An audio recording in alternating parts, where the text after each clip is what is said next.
If we don't have free speech, then we just don't have a free country. It's as simple as that. If this most fundamental right is allowed to perish, then the rest of our rights and liberties will topple. Just like dominoes, one by one, they'll go down. That's why today I'm announcing my plan to shatter the left-wing censorship regime and to reclaim the right to free speech for all Americans. And reclaim is a very important word in this case because they've taken it away. In recent weeks, bombshell reports have confirmed that a sinister group of deep state bureaucrats, Silicon Valley tyrants, left-wing activists, and depraved corporate news media have been conspiring to manipulate and silence the American people. They have collaborated to suppress vital information on everything from elections to public health. The censorship cartel must be dismantled and destroyed, and it must happen immediately. And here is my plan. First, within hours of my inauguration, I will sign an executive order banning any federal department or agency from colluding with any organization, business, or person to censor, limit, categorize, or impede the lawful speech of American citizens. I will then ban federal money from being used to label domestic speech as mis- or disinformation.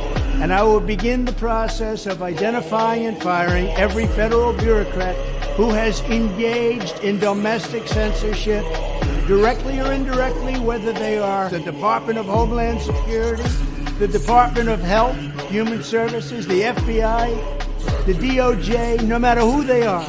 Second, I will order the Department of Justice to investigate all parties involved in the new online censorship regime, which is absolutely destructive and terrible, and to aggressively prosecute any and all crimes identified. These include possible violations of federal civil rights law, campaign finance laws, federal election law, securities law, and antitrust laws, the Hatch Act, and a host of other potential criminal, civil, regulatory, and constitutional offenses. To assist in these efforts, I am urging House Republicans to immediately send preservation letters, and we have to do this right now, to the Biden administration, the Biden campaign, and every Silicon Valley tech giant, ordering them not to destroy evidence of censorship. Third, upon my inauguration as president, I will ask Congress to send a bill to my desk revising Section 230 to get big online platforms out of censorship business. From now on, digital platforms should only qualify for immunity protection under Section 230 if they meet high standards of neutrality, transparency, fairness, and non-discrimination.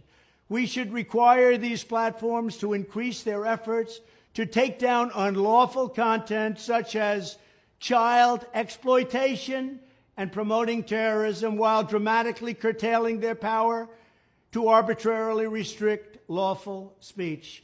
Fourth, we need to break up the entire toxic censorship industry that has arisen under the false guise of tackling so-called mis- and disinformation. The federal government should immediately stop funding all nonprofits and academic programs that support this authoritarian project. If any U.S. university is discovered to have engaged in censorship activities or election interferences in the past, such as flagging social media content for removal of blacklisting, those universities should lose federal research dollars and federal student loan support for a period of 5 years and maybe more. We should also enact new laws laying out clear criminal penalties for federal bureaucrats who partner with private entities to do an end run around the Constitution and deprive Americans of their First, Fourth, and Fifth Amendment rights.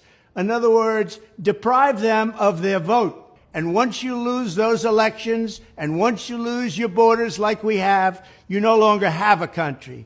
Furthermore, to confront the problems of major platforms being infiltrated by legions of former deep staters and intelligence officials, there should be a 7-year cooling-off period before any employee of the FBI, CIA, NSA, DNI, DHS, or DOD is allowed to take a job at a company possessing vast quantities of U.S. user data. Fifth, the time has finally come for Congress to pass a digital Bill of Rights. This should include a right to digital due process. In other words, government officials should need a court order to take down online content, not send information requests such as the FBI